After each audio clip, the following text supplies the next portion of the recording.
Hey, it's your girl Diahanne Rhiney. Join me every Friday, 7 p.m. on LCBN TV. Tea and a chat. Great topics, great guests. Be there.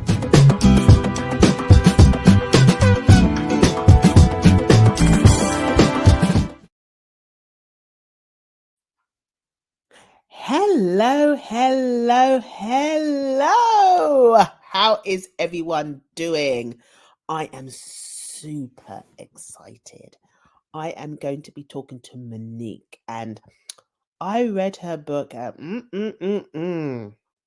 Transformational is the word of the day. Well, let's hear from the lady herself. So I'm going to welcome Monique, and I'm going to get right into the conversation. Monique. Hello, good morning, Diahanne. So thank you for having me. It's great to be here. Oh, no problem. Firstly, I want to say the book grabbed me from the first chapter. Now, Mhm. I read a lot, but I was just hooked and I loved the way the language, it was so authentic, because Mhm. sometimes you read certain books and it's sanitized, I say. I Mhm. liked it was just raw, it was real, it was relatable. Mhm. Tell me why you chose to write a book. Wow. I can start in so many places, but I'll start in the place for me that's the realist. And it was in the back end of my teenage years. And I used to host a lot of like house parties with my friends, and we would talk about our past experiences, things that we had all gone through. And a lot of it would be expressed by me in a very entertaining way. I was very good at creating very entertaining stories. So I would recall some of the events that we both remember we experienced. A lot of it was centered around our kind of raving experiences, but beneath all of that there was this undercurrent of a journey taking place, and we all knew and know the kind of individuals that we used to be in our early teens. So for me personally, that undercurrent of, I think saying finding myself is a little bit too like out there, but this sense of really digging in on an internal basis and listening quite intently to the kind of person that I was trying to figure out who I was becoming. At that point, I had just come out of the care system. So I had these other women of influence, my foster care being one, social workers, but they were feeding a lot of knowledge into me in terms of books to read. I was reading a lot of the Acts of Faith. I was still kind of like heavily reading kind of like Proverbs and those wisdom texts within the Bible. And I was in a space of transformation. And because I was thinking through that whole period under this kind of rehabilitative lens, I wanted to write about it in its kind of fresh core state. And I was still a young person. I was still at the back end of my teens. It was only into my early 20s when I actually started to write it. So the ideas and the language, which you refer to in terms of the authenticity of the voice, but the dialect, I was still a youth, so it wasn't too far away from me. So that's when I put together my first draft. And I remember I met up with a friend who became my mentor. His name's Jamie Rose, actually. And I started talking to him about these ideas that I had. And the ideas were about putting together this narrative, this story with these very kind of interesting and complex characters, because whilst there's a lot of wrongdoings and badness that they're getting into, there's this very vivid consciousness and morality that they play with. And I wanted that to be surfaced, that there's some goodness in these individuals, and there's a lot of context and surroundings and environments and family dynamics that equally play a significant role in terms of the nurturing of their characters and some of the behaviors that they start to engage with. So I was talking to him about this dialect and this voice and how to kind of bring it together, and I wanted it to feel quite poetic but still a narrative at play. And he put me onto A Clockwork Orange, and I know it's quite an odd book, but when I read it and I heard that play with language, um, with these young a group of boys that were more or less a gang, but I just liked the play with language and a dialect, and from then I wrote the first draft. Because yes, it is complex, multi-layered, which I loved. And I loved the way that you story told, and also how you built up the characters. I loved that. So I definitely went on a journey with you, which Awesome. I loved. But who are you speaking to? Who would be the person you would like to pick up your book and come away with whatever it is, that messaging that you would like them to come away with? Yeah, so I was thinking about this again recently, and I like to think about things with my new lens perspective and then layer that with my kind of old perspective, because I first wrote it in my early 20s. And now I won't divulge my age, but we are some time away from that. But when I think about the purpose of why most writers write, from what I understand, it's very much centered around pie. So the idea to persuade, to inform, or to entertain. So I think when I first started, I just used to think about this young girl, like the girl I was, at multiple crossroads, and they don't quite know, because you can read kind of how-to books, but if you haven't been navigated in that pathway and all you have is the surrounding peers, friends, energies, whatever that information is coming into you, it's quite difficult to get it. So I just kept thinking about that girl in her pathway, like in the depths of whatever environment she's in, at school with her friends. And I wanted to create a story that had the ability to inform but also entertain. And the entertainment is the dynamics of the rhythm of the story. There's a lot of drama taking place, but there are these messages within each of those story outlets, which is why the diary plays such a significant role, because it really gets into the psychology without judgment, and I wanted it to feel like that. So that was my first audience, was almost like this love letter to my younger self, Yeah. to a 12, 13-year-old.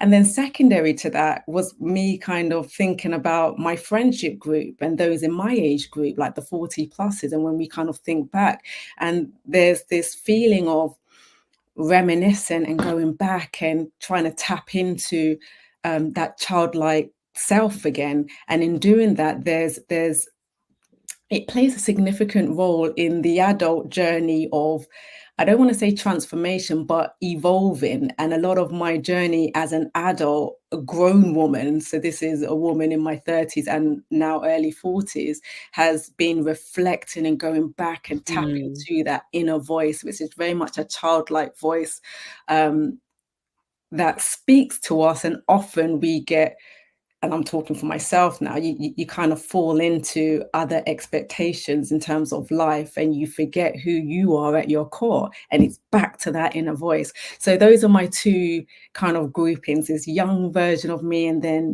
this kind of sisterhood. And then the third piece, which I just found quite interesting, and that's me kind of navigating in my career, work life, and speaking to other women outside of our community, that just had a genuine curiosity, like, what was it like growing up in the 90s as a young Black woman? And I give him a sense of what it was like for girls like me. And you touched on that you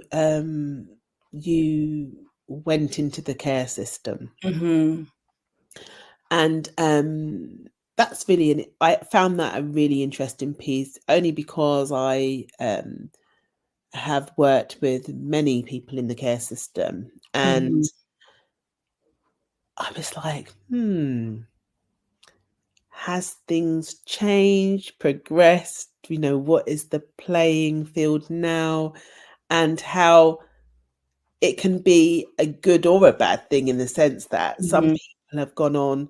And it's funny, I was watching the news yesterday, and it just happened to be about the piano, and the young man who's gone on to be quite successful in Mhm. the program, The Piano, was saying how if it wasn't for his foster carers, he wouldn't have picked up, started with the keyboard and then a piano, and the support that he got in Mhm. shaping who he has become, because he's now a Mhm. dad and all of that. And I just found that piece really interesting, because often when we speak about the care system, it tends to be quite negative, Yeah. tends to be quite negative. And it seems like yours, I'm not, I mean, obviously I don't know about the whole, but you had great influences in regards to reading Mhm. in that. Yeah, my journey in the care system was freaking awesome, quite Mm. frankly. Um, Mm. I'd say the plus in that, and it's quite interesting because the plus in that, I was a very bold, candid, direct, very clear on what I wanted young person. So when I was going into the care system, I was like adamant that I wanted a Black Jamaican family. Like that was Wow. what Yeah, I that was key for requested. you. Yeah. Yeah, so that was interesting to make a request like that as an early teen and to Yeah, be bold. very. And the other thing which I would say is down to graces because I come from a family very much raised in the church, so there was a lot Mm. of prayers happening around me. And I know when I made the decision, like family members were questioning it, but there was a lot of prayers to hope and pray that I went into a home that was good and that was godlike in a way. Yeah, And it faith just so driven happened. maybe. Yeah. Precisely, yeah. My foster carer, grew up in the same domination church that I grew up in, and she was a Black woman, a Jamaican woman, a Oh, Rasta, wow. So it's and kind of like you manifested it. exactly, and yeah, she just played a really critical role because things that I couldn't quite put into words or I didn't have the ability to understand really what my own positioning was, what my own strengths were, and she would just talk it to life like, "You're so bold, you're so resilient," and I didn't really see that in myself. I just knew that, I thought, "Okay, I can go to college," and I would get on the bus every day, hour and a half bus ride to college, and she'll see me get up at, like, 5:30 AM because I was trekking it all the way to Croydon, and she would just keep making these statements as to who I was, and then it wasn't until I was actually going into the corporate world, and I wasn't sure what the job entailed, but the job ad said, "Are you resilient?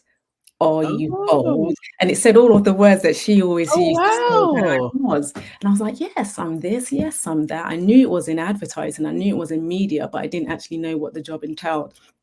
And then I rocked up to the job interview, and it was a sales gig for classified sales in a media company. So that was very interesting. And, from then, that's how I started my sales career.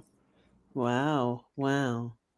So in a way, did you find writing this book Mm.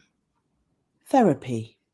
Cathartic completely. Mm. And even on the second round, because as I said, I wrote it in my early 20s. I probably did about 10 drafts over a period of a decade before I first went to print. And then I went back to it and re-edited it and rebranded it and republished it at the back end of last year, having Mm. spent some time away from the context. But yeah, it was extraordinarily therapeutic, and even reflecting back on it a decade later was even more so therapeutic and emotional, and difficult to read at times, but then also very like happy and just feeling encouraging and wanting to hug myself actually for Mm, some of the, or not some of the many progressives that have been made with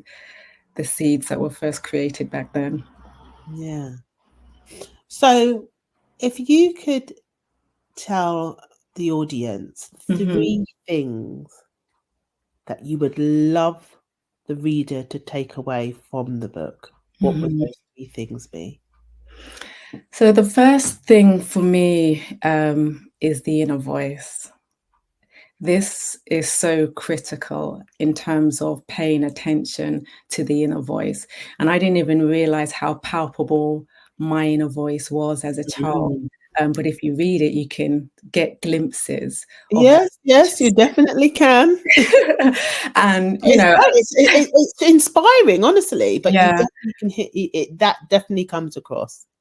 But a lot of people don't have that consciousness. So as much as the narrative and dynamics of the family relationship is quite challenging to read Mhm. at times, I pay a lot of kudos to my mother for instilling in her way, with the means and tools that she had, that level of consciousness, that Mm. level of understanding right and wrong whilst she's trying to do what she's doing.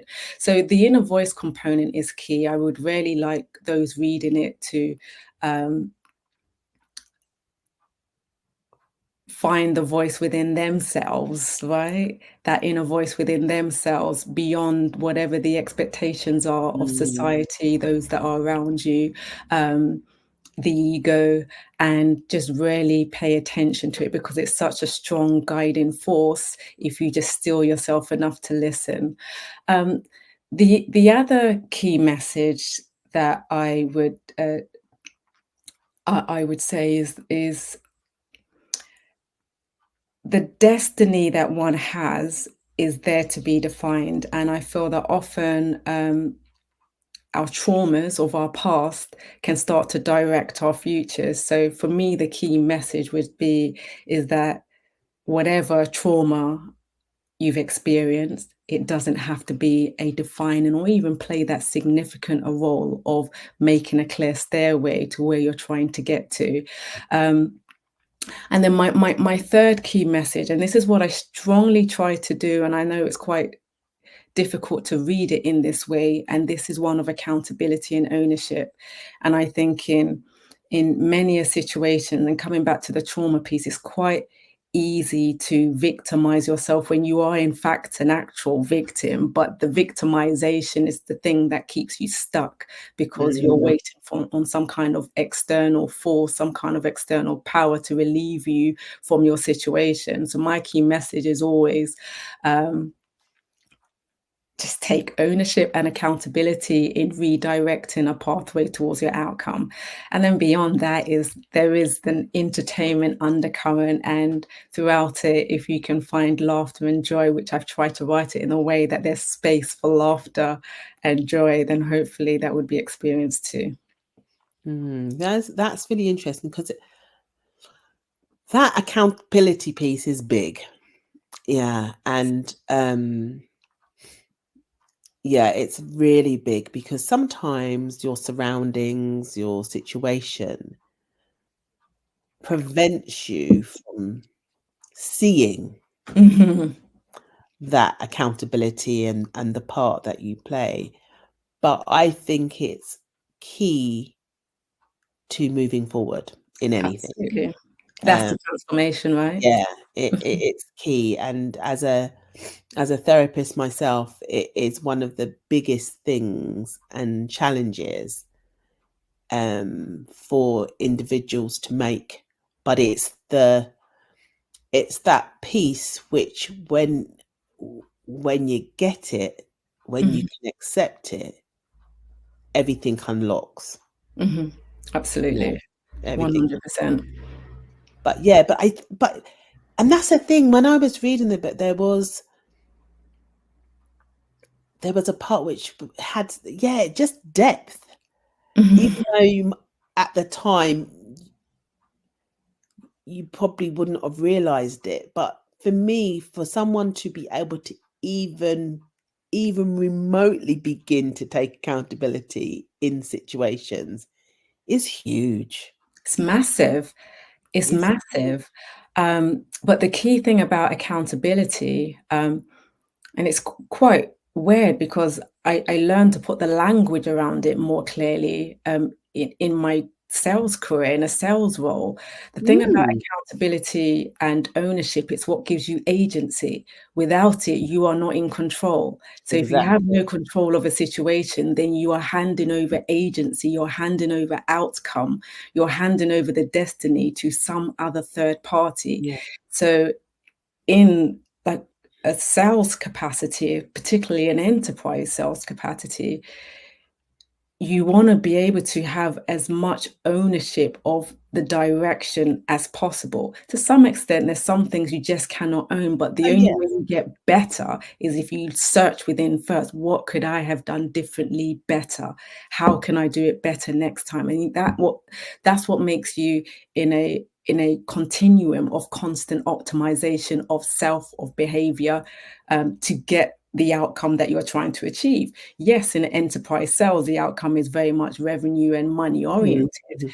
but in a personal life, the outcome is very much self fulfillment oriented. It's the only way. Otherwise, you're just passing over to some kind of device, and that's what I think a lot of people tend to do, to just hand over to a device of some sort to take away that ownership and that agency to make the change for themselves, or to make an acceptance as to who they are, what they're dealing with for themselves. So that Mm, for me is really critical as a takeaway from the book. mm. So, would you say that this is a book for young people, parent? Who would you say would you be your perfect customer to read your book? Because it is multi-leveled. I think that you could, Mhm. as a parent, you could learn. Um, as a young person, hopefully that you can take something away that at least gets you thinking. I think at least Yes. if you've got started people thinking, Mhm. you've won, really. Precisely. You Well, know, for me, once bad intentions, it's written for the young person.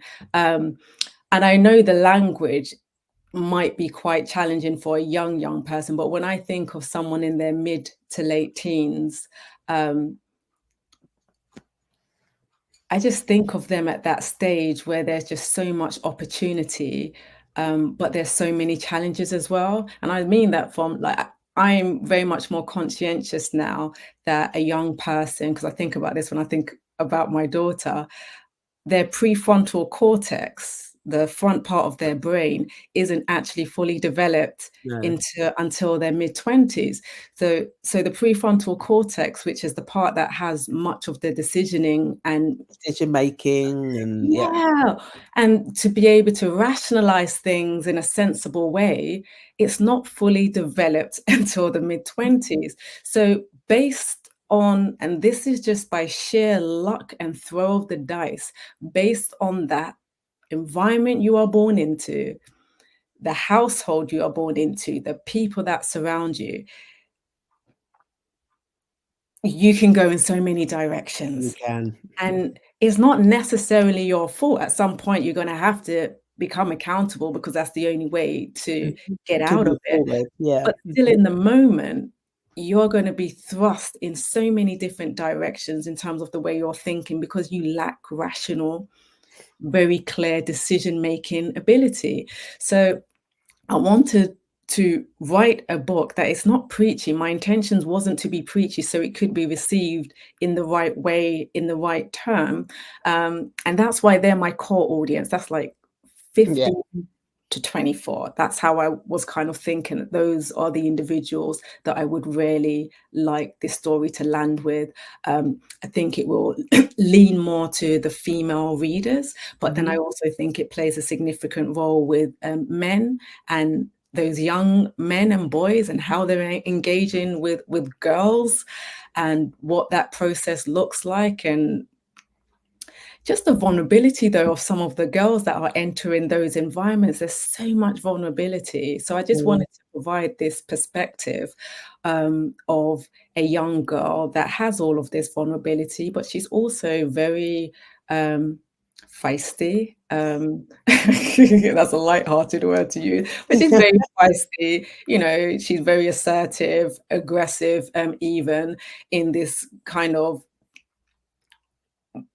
with this masculine kind of energy and these boys around her that kind of see her as like one of the boys. But then there's this also very kind of feminine, Feminine, yeah. Mhm. dainty, curious, sweet, and careful side of her, almost like she might be broken. And this is our protagonist, Stephanie Johnson. So yeah, I've kind of lost my train of thought, but I think you see where I was coming from. Yeah, no, definitely, definitely. What when I was going through the book and the different chapters, Mm. what chapter was the hardest for you to write? There are a lot of chapters that are hard. But I think moving on, I don't know if you recall that chapter. That was quite a difficult write for multiple reasons. There are other chapters, even though there's a lot of fight scenes, I actually enjoyed writing those. I found a lot of entertainment. But moving on, and the premise of that chapter is Stephanie, she's, you know, around 14, 15, and her mom's kicked her out several times, so she's just kind of moving around. But the idea of moving on is that she's kind of saying goodbye to an old lifestyle, but it's not just the lifestyle, it's more that the heart that occupies that lifestyle. It's the way of thinking, and she's trying to tap into something. This is the inner voice, like it's been there on her shoulder as a conscious prodding in from time to time, but there have been other significant influences that may have skewed her in another direction. And Mm. now she's made this choice to go into the care system, and as part of that, she's just kind of like ready to make that move. But prior to that happening, she has this massive confrontation, physical altercation with her mom, Sonia. And there's this share of very hurtful words. It's such a hurtful scene. And it was very, very difficult to write because I wrote it being very clear, and I wanted to be very detailed. And I don't know if you're seeing my writing, but I'm really trying to immerse the reader into every step Yes. of what's actually happening, how the individuals are feeling, what their points of views are, but still give respect to the point of view of the opposing point of view to Yeah. Stephanie's, which in this case is Sonia. So yes, she's beaten her child, but you can see how she's processing the mannerisms, the disrespect, and how she's kind of layering that. And and you can see how Stephanie's processing her mannerism, her disrespect, and what it means to kind of find her voice and have her feelings heard. And there's all of this contention, and then the outcome of that massive outburst is her leaving home and knowing that it's for good, knowing that there's going to be no kind of second and No, third. no coming back. Yeah, kind of Precisely. thing. But that Yeah. was very, very difficult, and not just because how dark that scene is. I think there are a lot of particularly Black families that and Jamaican families that understand, and Caribbeans, I think culturally it would have just been well accepted um,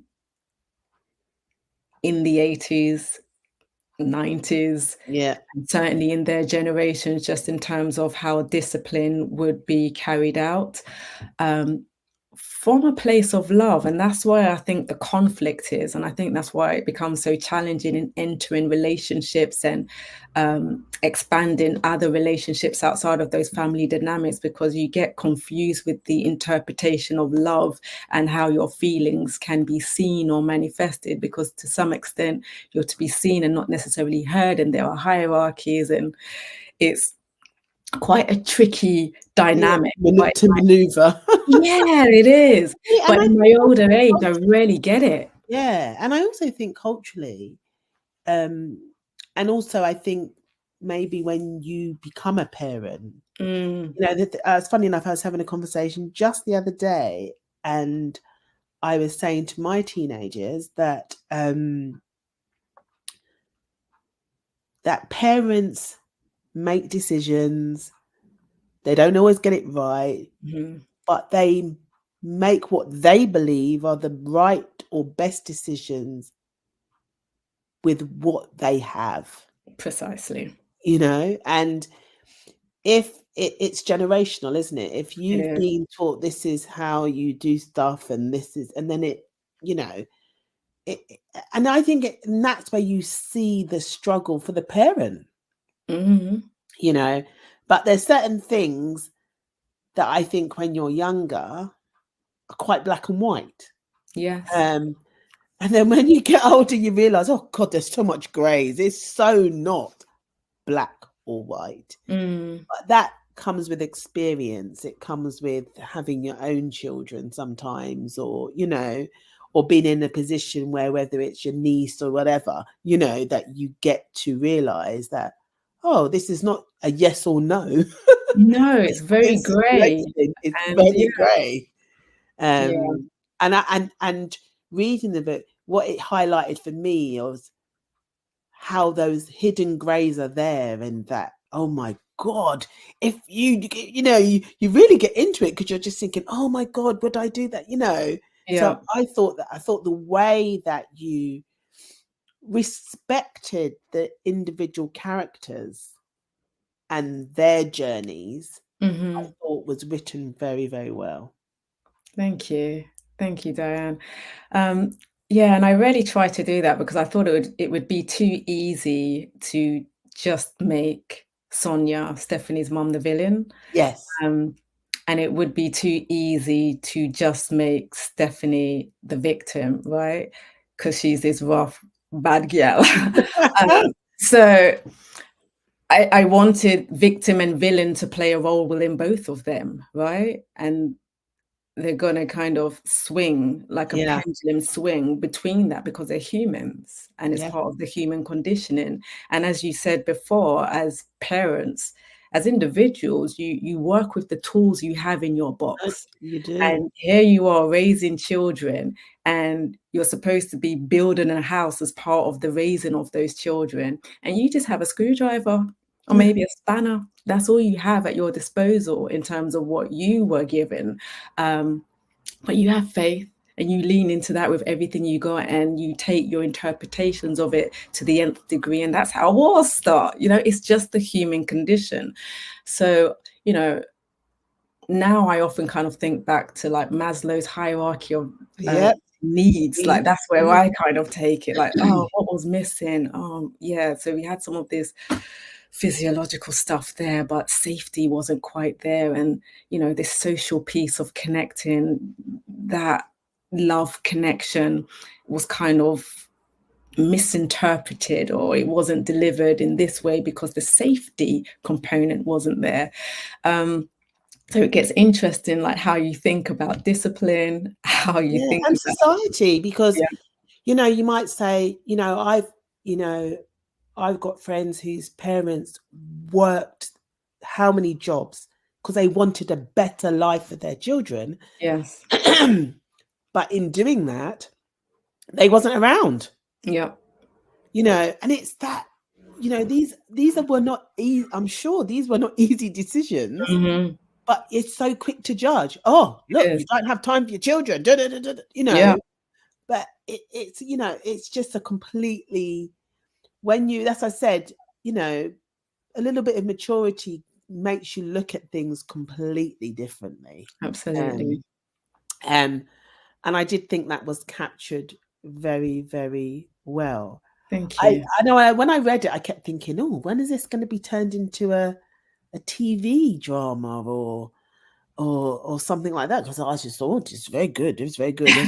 We need more of this, you know. Yeah, I would love it to be.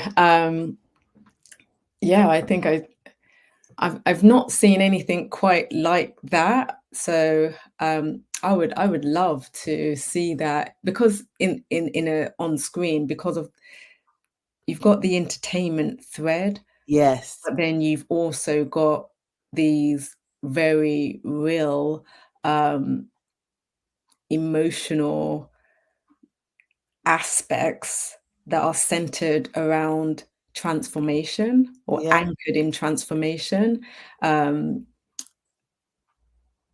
with an understanding of love and connection, and this sense of vulnerability and the requirement of love and connection. And then you've got it all being wrapped up in this level of entertainment. So it's quite interesting. And, some people said to me, oh, at the end, I wanted to see what happens to Stephanie. Like, where does she go? Yeah. And what does she go on to do? What does she achieve? And here I am, kind of like talking my journey as an adult outside of the book, but I left it where it is for a reason, because for me, I just come back to the inner self. And I think when you're on any kind of journey, and when you think about transformation in any capacity, it has to start within, right? So the kind of external accolades that may come afterwards, that's not really the point. The point is, how does she perceive love? Love of self, um, love of self enough to be able to have enough space to create compassion and empathy, which is what she has for her mom Sonia, to be Mm. able to start to build that relationship. Yeah. Enough love of self to get rid of love interest number 2, Damien, and reintroduce love interest number 1, Tyrone. I love the character of Tyrone. He really interested me. So that was really important to me. Like, love was not just this romantic love relationship. Love was about the love of self, about feeling that you're enough, and about being in that state to extend that from a parental point of view, and just have enough empathy and compassion to understand people's individuals' journey and how and when they grew up at the point in their lives. So when are we getting another book? I'm not quite sure. I've got so many ideas, and I have started another book that is kind of going in a bit of a different direction, but I do Mhm. want to come back to Once Bad Intentions and maybe create an offshoot of some of the characters. Mm. Um, and I just need to figure out when and how to do that. So my time with you is nearly coming to an end. Could you believe it? It goes I so know. quickly. But I wanted to find out a little fire round, a little bit about you. So Mhm. tell me, what is one of your favorite quotes? One of my favorite quotes.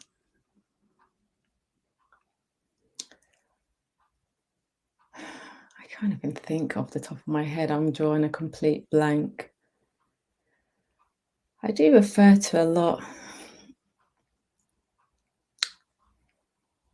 Brené Brown, Dare to Yeah, Lead, Rumbling yeah, with Fear,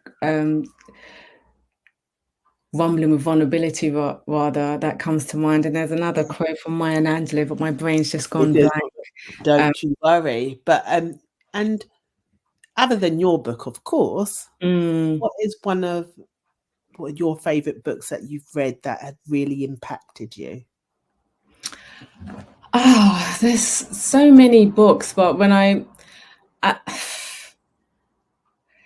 fiction or non-fiction, because I Up read to you, so much whatever, non-fiction. whichever one book, which sometimes there's a book, but for whatever reason, Yeah. just impacts you, and you think this book just. had a profound effect on me. So then I would have to say Carol Dweck, Growth Mindset. I don't know Mm. if you've read that, Yes. Mhm. but that book just kind of shaped a lot of my thinking and kind of brought everything to its conclusion. A lot of the stuff I knew, but I just didn't have the language around it.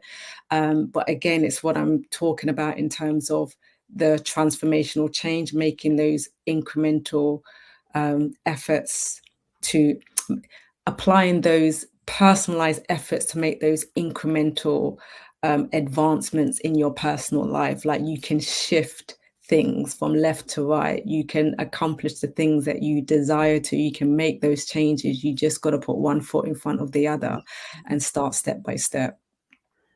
And one of my final questions is, tell me the one thing that you would say to your younger self. The one thing that I would say to my younger self is that destiny is yours to define. Take agency in it.